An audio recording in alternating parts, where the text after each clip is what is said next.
Hola, mi nombre es Catherine Rodríguez López, soy alumna de la licenciatura en Enfermería en la Universidad Juárez Autónoma de Tabasco. El día de hoy voy a presentar un material audiovisual respecto del derecho a coexistencia pacífica.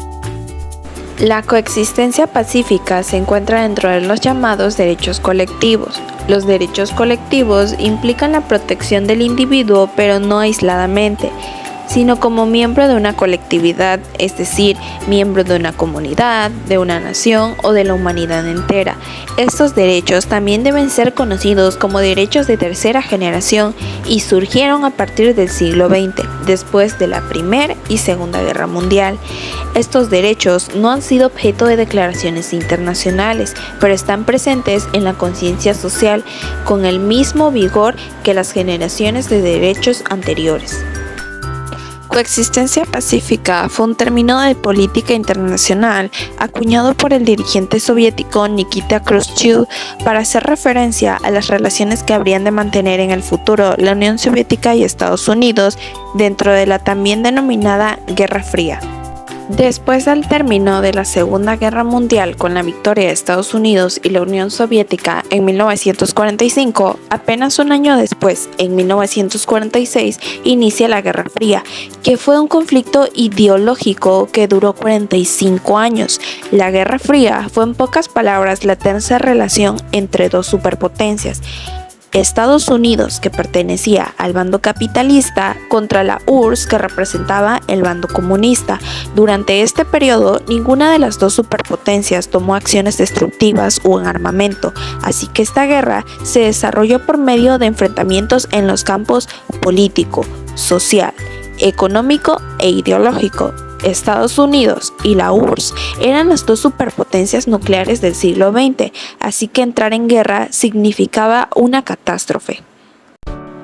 Por ello, en 1955 se desarrolla la Cumbre de Ginebra, donde Estados Unidos, la Unión Soviética, Francia y el Reino Unido se reunieron para establecer las bases de una coexistencia pacífica.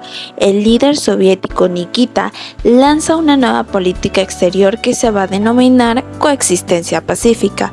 Este nuevo concepto significaba básicamente que la URSS no solo negaba el recurso a las armas para extender la revolución comunista por el mundo, sino que rechazaba la idea de que la guerra con el capitalismo era inevitable.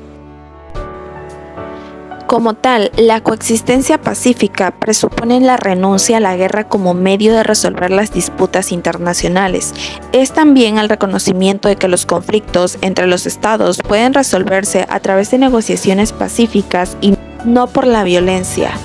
Para los teoristas soviéticos, quienes conciben la vida internacional en un sentido dinámico, la coexistencia pacífica es una política que favorece la transformación y el desarrollo de la humanidad. La medían bajo tres condiciones básicas. Número 1. Los estados no solo pueden existir simultáneamente, sino que necesitan establecer relaciones económicas, cultural y políticas entre ellos. Número 2. Los conflictos pueden resolverse a través de negociaciones pacíficas. Número 3. Las diferencias entre los sistemas socioeconómicos se manifiestan también en el plano doctrinal, es decir, en la cultura ideológica. Ahora, si bien este tipo de política implican demasiados riesgos, el camino de la paz es dentro de la lucha el único que puede llevar a la supervivencia. Esta aseveración ha quedado confirmada en la Declaración Soviético-Americana de mayo de 1972, cuyo punto primero señala que en un mundo nuclear no existe otra alternativa que la de mantener relaciones mutuas basadas en la coexistencia pacífica. Esta política de coexistencia cuenta con ciertas características, entre ellas 5 principios que fueron establecidos en 1954 por líderes de Chile. El primer principio es el respeto a la soberanía e integridad de cada país. Los intereses compartidos por la comunidad internacional no deben convertirse en una excusa para incitar los disturbios domésticos, la separación o el derrocamiento de gobiernos legítimos. El segundo principio es la no agresión. Este concepto rechaza buscar seguridad absoluta sacrificando los intereses de otros países, así que nos pide promover la cooperación regional e internacional para contrarrestar las crecientes amenazas no convencionales. y el terrorismo, y lo que es mucho más importante es que urge que los países resuelvan sus disputas a través del diálogo y la negociación pacífica. El tercer principio es la no injerencia en los asuntos internos de otros estados. Todos los países deben salvaguardar y promover una economía mundial abierta y oponerse a cualquier intención o acción que dañe a otros en beneficio propio. Además, solo si los países en desarrollo mejoran sus capacidades de autodesarrollo y si los países desarrollados asumen mayores responsabilidades, se podrán construir relaciones internacionales equilibradas y equitativas.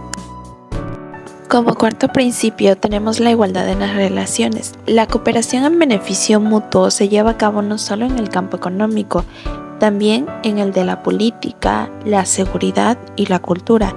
Es urgente que los países asuman responsabilidades comunes para hacer frente a asuntos globales como lo son el cambio climático y los problemas de seguridad en Internet, y así construyan una comunidad con un destino común.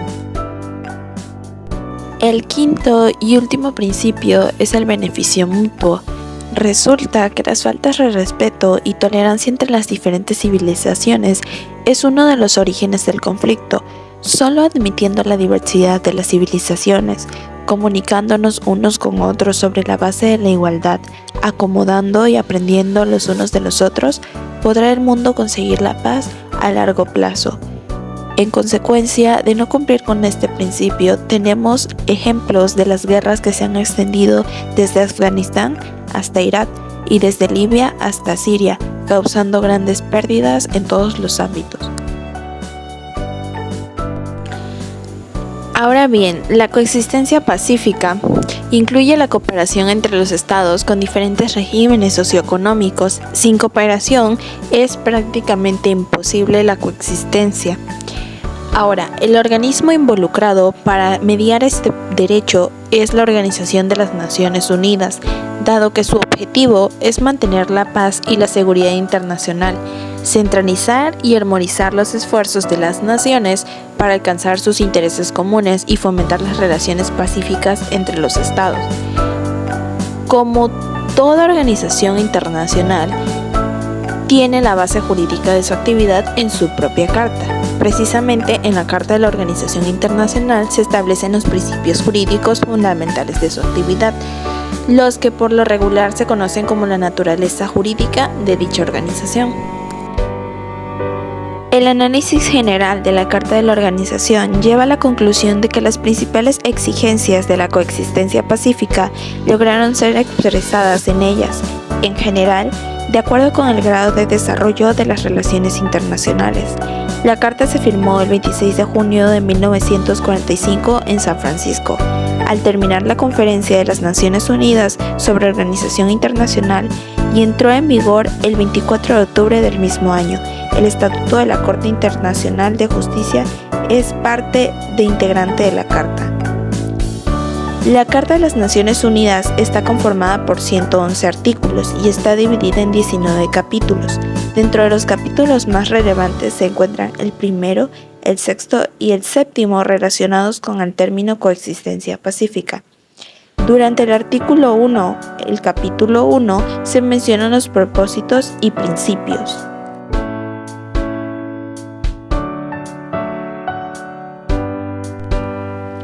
Durante el capítulo 1, artículo 1 de la Carta de las Naciones Unidas, solamente se mencionan los propósitos que tiene esta organización, el cual puede resumirse a mantener la paz y la seguridad internacionales, no limitándonos al ámbito social, sino yendo más allá al carácter económico, al cultural y al humanitario, para tener un ende de desarrollo y estímulo en el respeto a los derechos humanos o a las libertades fundamentales. Capítulo 1, artículo 2. Es importante saber que los propósitos consignados en el artículo 1 se abstienen o proceden de acuerdo a los principios consignados en el artículo 2, pero el número 4 es el que está más relacionado con el concepto de coexistencia pacífica. Dice que los miembros de la organización en sus relaciones internacionales se abstendrán de recurrir a la amenaza o al uso de la fuerza contra la integridad territorial o la independencia política de cualquier otro Estado o en cualquier otra forma incompatible con los propósitos de las Naciones Unidas. Además, los estados tienen la obligación de arreglar sus controversias internacionales por medios pacíficos, de tal manera que no se pongan en peligro ni la paz ni la seguridad internacional, y mucho menos la justicia. El sexto capítulo habla del arreglo pacífico en caso de controversias, pero todas estas acciones se ven sujetas a la cantidad de artículos que forman parte de este capítulo, que son los artículos del número 33 al número 38. Aunque todos los arreglos deben de darse bajo los medios pacíficos de la elección dependiendo del caso. El séptimo capítulo habla sobre acción en caso de amenaza a la paz, el quebrantamiento u actos de agresión. El artículo 39 remarca que el Consejo de Seguridad determinará la existencia de la amenaza a la paz o el quebrantamiento, o si existe algún acto de agresión, y hará recomendaciones o decidirá qué medidas serán tomadas de conformidad con los artículos 41 y 42 para poder mantener o restablecer la paz y sobre todo la seguridad internacional.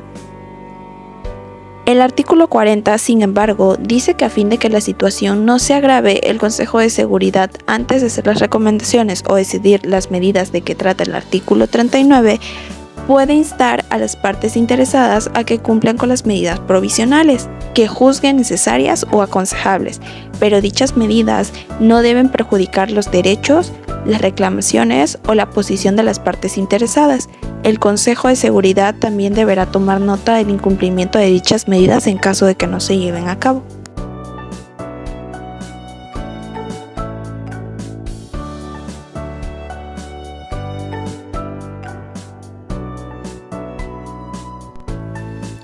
Eso ha sido todo de mi parte, muchas gracias.